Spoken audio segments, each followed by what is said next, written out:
po yan. Bali 8 ang service, kabilaan tig-4. Ayan, yan sakil po ang pangalan ng panganak. Kita ng batang po, ayan kuya na ano, bakal po mga Pacific. Ayan, lagot po ito, lagot. Ano po siya, ayan, marami daw yata itong laman ay pinarayan sa amin mga Pacific. Doon pa lang kami sa tabi at tinawagan na kami. Ayan po yung panganakakita mga Pacific.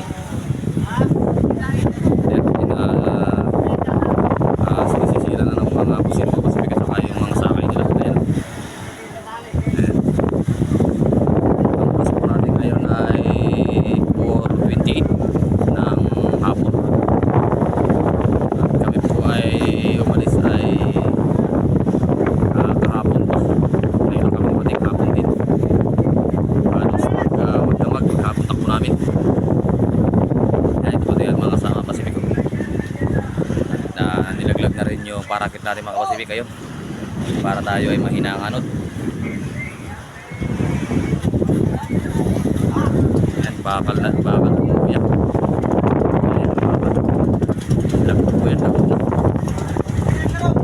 Dito po yan sa Pacific Ocean. Makita nila ang bangka na to. Dyan siya kilang bangka ng kanilang bangka nila. Dyan siya kilang. Pero taga din na higadi po ito mga Pacific.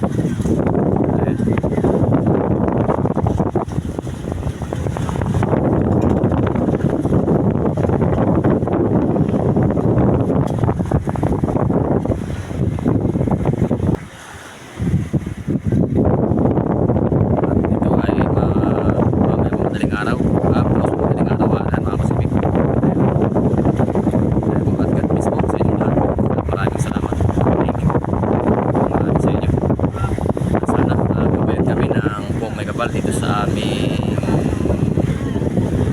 sa paghahanap buhay dito sa Pacific Ocean. Yan, maraming layo po talaga ito ang Pacific. Maraming layo. Malayo na po talaga sa tabi. Wala na po halos makita bundok dito. Ayan, mayroon po makita tayo barko lang. Yan, malaking barko. Yan, malaking bangka rin po yan. Bangka na yan, no? Pauwi na rin po yata sila sa Pacific. At kami lang po yata ang iniintay nila.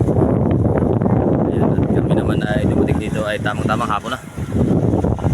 Ayan, wala na po talaga ito yung bundok na makikita. Talagang buong Pacific na to, buong karagatan na.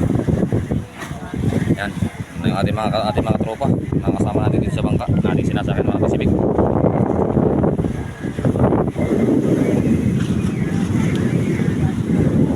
Ayan, yung ating parang mga Pacific, buka na. Ayan, sana maraming laman to.